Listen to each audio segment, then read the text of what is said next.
Here are 25 tips that will help you improve in Deadlock. Subscribe if you're new and let's get started. After finally eliminating the mid boss, a heavy melee is needed to hit the rejuvenator buff. Now do keep in mind that this buff can be stolen by enemies. Some ways to guarantee getting the buff is either have a Kelvin on your team or have one of your teammates ready to parry an enemy's heavy attack. This will give you a higher probability of your team securing the buff rather than the enemies. If you're in the air and ever wanted to get down faster, double tap your crouch button and get propelled to the ground, costing 1 stamina. More of this in my movement guide video. A good rule of thumb is that when you're in the laning phase, keep track of the enemy soul count. This gives you some insight to what items they may have, what abilities they might have leveled up, and if they're close to their ultimate or even have their ultimate already. The ability soul count goes like this. At 0 souls, well, they have their first ability. At 400, they have their second, their third ability at 1500 souls, and their ultimate at 3000 souls. By the default keybind of Alt, you can bring your cursor onto the screen. With that, you have the ability to hover over your enemy's player cards at the top, see what items they've bought, and what they're thinking of building into. It even tells you what level enemies' abilities are at as well. Something to note, at the 10-minute mark, not only does the soul urn spawn that you have to run across the map, mid-boss also spawns as well, but the souls on minions also change. Instead of getting the initial soul on the kill, you only achieve souls on minions either by denying or acquiring the soul orbs. So if you deny an enemy's soul orb after the 10-minute mark, they will not get any souls from it. That's why it's better to deny at 10 minutes, and well, to make your enemies hate you even more. Are you tired of getting your souls denied? Well, instead of shooting the enemy minion and waiting for the soul orb to pop out, simply punch the enemy minion when it's low enough HP, typically when the health bar is flashing. Then you have a guaranteed way of their earned souls in lane. Tired of running out of bullets all the time, but you're able to reload while jumping, mantling, ziplining, and all the sort. Also, while performing slides, whether that be down an incline or a dash into a slide, you get infinite ammo so you can keep hitting enemies. And why not keep hitting that like and subscribe button? Sorry, I thought that flowed well. But when you're doing the jungle camps, try to keep yourself against the wall so you can try to take as little to no damage from the jungle camp, save your HP, and save your souls. While you're at objectives, just like in my movement video, if there's some type of stairs or some type of downward slope, simply slide down and shoot. Just a faster way to save ammo, dealing as much damage as you can to the enemy guardian. The healing minion will heal you about every 6 seconds, and the amount of health you actually get from it seems to be anywhere from 60 to 80 health. Your best course of action in lane is to definitely focus the enemy healing minion at the beginning of your laning phase and try the best to keep yours alive, although that's easier said than done sometimes. Now, interesting enough, soul orbs will spawn in 3 different ways after killing an enemy minion: to the left, to the right, or to the center. Of course, it varies minion to minion. Knowing these 3 options, you can start predicting which way it's going to end up going, making it a whole lot easier to deny and claim your souls. Enemies' HP bars. Each little HP bar represents 100 HP. Just to note, in the early to mid game, that quick melee that you have actually does 100 damage, so if you want to be that guy and greed out for a kill and secure it for yourself, well, run down your opponent and quick melee him so that you get the guaranteed kill and you don't look like you're feeding anymore. A simple way to track who has ultimates on your team or even on the enemy team is looking at the top hero icons. You see the little lightning bolt? Well, if the lightning bolt is lit up, well, then they have their ultimate ability. And if they don't have it charged up, you can see it slowly charging by it slowly filling up the circle. Also, something that I feel like a lot of people miss is that people don't actually know how to ping. By pressing Alt, you bring up your mouse, left click on enemy portraits to say that your laner or opponent is missing. You can also use Alt and click on various points of the maps to identify things like urns, where you're wanting to push, trying to locate an enemy, all of the above and more.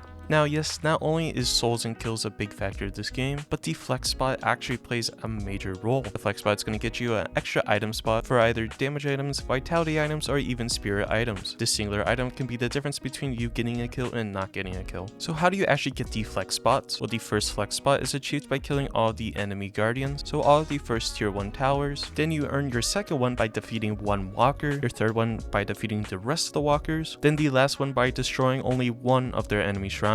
If you're on a zipline, a simple way to get off of it is by pressing Control or the crouch button, where you still contain your momentum from the zipline, leading you to slowly glide across the map. You can combine this movement tech with a whole bunch of abilities. Another thing is, try to learn how to parry. Parrying is super crucial in this game and allows you to get a lot of kills. You can bait a lot of parries. Take for instance, in the early game of the laning phase, most enemies and players will try to heavy melee the minions to secure it and do a lot more damage. You feel like an enemy's going to go up for a heavy melee, and just learning the patterns of how they're farming, you can dash up and try to parry on top of that minion, creating you an opportunity to secure an early game kill. Another thing to keep in note with heavy melees is that heavy melees actually have an AoE ability. If you heavy melee, say, an enemy minion next to a couple other low enemy minions, well, then you'll secure all of the minions. This also applies if you're trying to deal damage to enemies. Take for example like Abrams. That's why Abrams is super strong, as if you can get a lot of people stunned into a wall, well then just heavy melee them and it'll do splash damage to them. Also, in the early game of laning, or just the early game in general, one item that is heavily widely overlooked is the healing right. The healing right is actually insane. In a lot of cases, it can mean life or death. You either use the healing right on yourself or a teammate. Now do keep in mind, if you're using the healing right on yourself and you end up taking damage from an enemy player, then the healing right goes away. But if you take damage from an enemy minion or even a jungle camp, the healing right will not go away. It's only if a player does damage to you. Something to keep in mind if you're trying to jungle a ton and you're taking a lot of damage in the early stages. Now something to keep in mind is that in the early stages of the game, for whatever reason, the tier 1 tower really doesn't do any damage to you. A lot of people also agree that it should probably be buffed, but you can use this to your advantage. Say an enemy is low under tower, well, simply dive them. The tower is not going to do a ton of damage to you unless for whatever reason you can't land your shots or your abilities on the enemy. So again, try to use this tip to your advantage. But anyways, hopefully these tips make you a better player in Deadlock. Subscribe if you're new and like the video if you liked it. But anyways, I'll catch you in the next one.